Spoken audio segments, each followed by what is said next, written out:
అల్లూరు సీతారామరాజు జిల్లా అనంతగిరి మండలం పెదకోట పంచాయతీలో అల్లూరు సీతారామరాజు జిల్లా అనంతగిరి మండలం పెదకోట పంచాయతీలో నూతన రాజధాని ఆమోదనం ఈ రోజు జరిగింది. దానికి అనుగుణంగా ఈ రోజు పెదకోట పంచాయతీలో క్యాండిల్స్ ర్యాలీ జరిపించడం జరిగింది.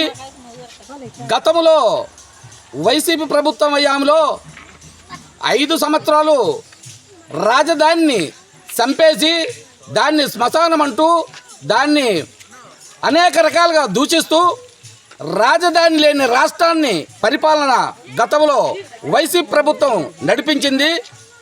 మరి అటువంటి రాష్ట్రాన్ని ఈరోజు గౌరవ ముఖ్యమంత్రి వారు జాతీయ నాయకులు నారా చంద్రబాబు నాయుడు గారు, కూటమి నాయకులు పవన్ కళ్యాణ్ గారు, డిప్యూటీ సీఎం పవన్ కళ్యాణ్ గారు, బీజేపీ నాయకులు, కూటమి ప్రభుత్వం ఆమోదనతో ఈరోజు ప్రజా రాజధాని పార్లమెంట్లో, అసెంబ్లీలో, లోక్సభ, పార్లమెంట్లో ఆమోదం పొంది శాశ్వత రాజధానిగా ఈ రోజు నుండి మన ఆంధ్రప్రదేశ్కి అమరావతి రాజధానిగా గుర్తింపు తీసుకొచ్చినటువంటి ప్రభుత్వం ఏదైనా ఉందంటే అది తెలుగుదేశం పార్టీ కూటమి ప్రభుత్వం ఈరోజు చక్కటి నిర్ణయం తీసుకుంది.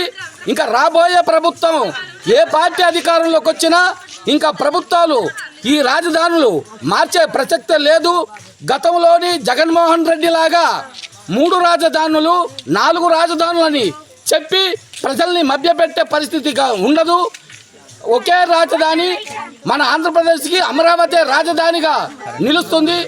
మనమందరమే మన ప్రజలందరూ కూడా మంచి రాజధానిగా అందించినందుకు మరి తెలుగుదేశం పార్టీ కూటమి ప్రభుత్వానికి మనమందరం కూడా మరి వాళ్ళు చేసినటువంటి ఈ మచ్చిపరికి మనమందరం కట్టుబడి ఉండాలి. రాబోయే రోజుల్లో కూడా ఇలాంటి ప్రభుత్వం రావాలని చెప్పేసి మనమందరి కక్కర కట్టుకొని కంపల్సరిగా ఆ ప్రభుత్వాన్ని గెలిపించి మరొక 30 సంవత్సరాల దాకా ఈ కూటమి ప్రభుత్వం కలిసి ఉండి ఈ గ్రామాలు ఈ రాష్ట్రాన్ని ఎంతో అభివృద్ధి చేస్తారని చెప్పేసి నమ్ముతూ మనమందరం కూడా ఈ ప్రభుత్వానికి స్వాగతం పలకాలని చెప్పేసి మనవి చేస్తూ ఈ అవకాశం ఇచ్చినటువంటి ఈ నాయకులకి, ఇక్కడ మా మహిళా కార్యకర్తలకు, మా కార్యకర్తలకు, కూటమి నాయకులకు అందరికి కూడా పేరు పేరున ధన్యవాదాలు తెలియపరుచుకుంటూ సెలవు తీసుకుంటున్నాను.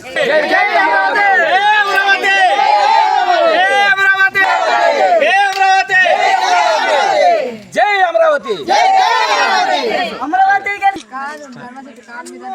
ఆంధ్రప్రదేశ్ గిరిజన ప్రజానికానికి అలాగే ఆంధ్రప్రదేశ్ ప్రజానికానికి ఈరోజు తెలియజేసింది ఏమనగా, మనము 2014 రాష్ట్ర విభజన జరిగిన తర్వాత మన రాష్ట్రానికి రాజధాని ఏది అంటే చెప్పుకోలేని పరిస్థితిలో ఉన్నాం. అటువంటి అప్పుడు ఎంతో అపార అనుభవం ఉన్న మన చంద్రబాబు నాయుడు గారు ముఖ్యమంత్రి అయ్యి అమరావతి రాజధాని అని చెప్పి, అటువంటి సందర్భంలో మన రాష్ట్రానికి రాజధాని అమరావతి అని చెప్పి కేంద్ర పెద్దల్ని ఒప్పించి అమరావతిని స్థాపించి, అమరావతి అనేది ఆంధ్రప్రదేశ్లో ఒక తలమానికం లాగా చూపించి ఇంత గొప్పగా ఏ రాజధాని ఉండకూడదనే నిర్ణయంతో ₹1 కూడా ప్రభుత్వ సొమ్ము దుర్వినియోగం చేయకుండా చంద్రబాబు మీద నమ్మకంతో 33,000 మంది రైతులు 1,00,000 ఎకరాలు మన రాష్ట్ర రాజధాని కోసం స్వచ్ఛందంగా ఇచ్చారు. అటువంటి సందర్భంలో కొన్ని పనులు మనం జీవితకాలం గుర్తుండే రాజధాని కావాలంటే ఏదైనా సరే మ్యాజిక్ లాగా ఒక్క రోజులో అవ్వవు. కొన్ని సందర్భాల్లో కొన్ని లేట్ అవుతాయి. అలాగే కొన్ని పనులు చేశారు, కొన్ని పనులు చేయలేదు.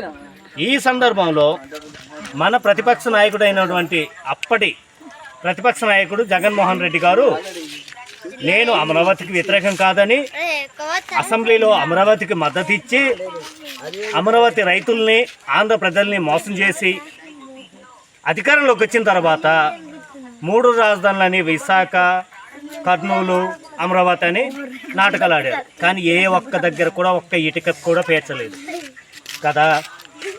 అయిపోయింది, ఆయన పదవి కాలం పూర్తి అయిపోయింది. ఇప్పుడు మళ్ళీ కూటమి ప్రభుత్వం అధికారంలోకి వచ్చింది. ఈరోజు మన ఆంధ్రప్రదేశ్ భవిష్యత్తు అయినటువంటి ఆంధ్రప్రదేశ్ రాజధాని ఏంటి అని ఇప్పటికీ కూడా మన ఆంధ్రప్రదేశ్లో చదువుతున్న పిల్లలకి ఒక ఎగ్జామ్లో క్వశ్చన్ వస్తే ఆన్సర్ ఏది వేయాలో తెలియదు. ఇప్పుడు జగన్మోహన్ రెడ్డి చెప్పినట్టు విశాఖని చెప్పాలా, కర్నూలు అని చెప్పాలా, లేదా ఆంధ్రప్రదేశ్కి మొదటి రాజధాని అయిన చంద్రబాబు నాయుడు చెప్పిన అమరావతి అని చెప్పాలా అనే కన్ఫ్యూజన్లో ఉన్నారు.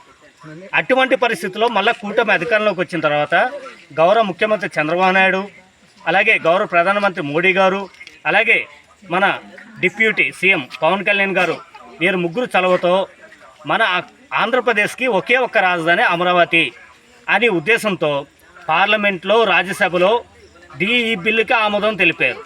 అయినా ఇప్పటికీ కూడా జగన్ తన మనసులో ఉన్న అక్కసు ఎలా కక్కుతున్నారంటే, ఒకప్పుడు 3 రాజధానులు అన్నారు, ఇప్పుడు ఏదో అవిగాన్ ఏదో అంటున్నారు ఇంగ్లీష్ సినిమా పేర్లు. అవిగాన్ అనే వ్యక్తి ఆయనకి ప్లాన్ బి ఉందట. ప్లాన్ బి ఉన్నప్పుడు గత 5 సంవత్సరాల్లో ఉన్నప్పుడు ఏం చేశారు? అప్పుడే ఇక చేయాలి. అప్పుడు ఏమి చేయకుండా 3 రాజధానులు అని కూడా టైంపాస్ చేశారు. ఇప్పుడు ఏమంటే బిల్లు ఓకే అవుతప్పుడు ఆంధ్రప్రదేశ్ ప్రజలు సుఖంగా ఉండడం ఆయనకి ఇష్టం లేదు.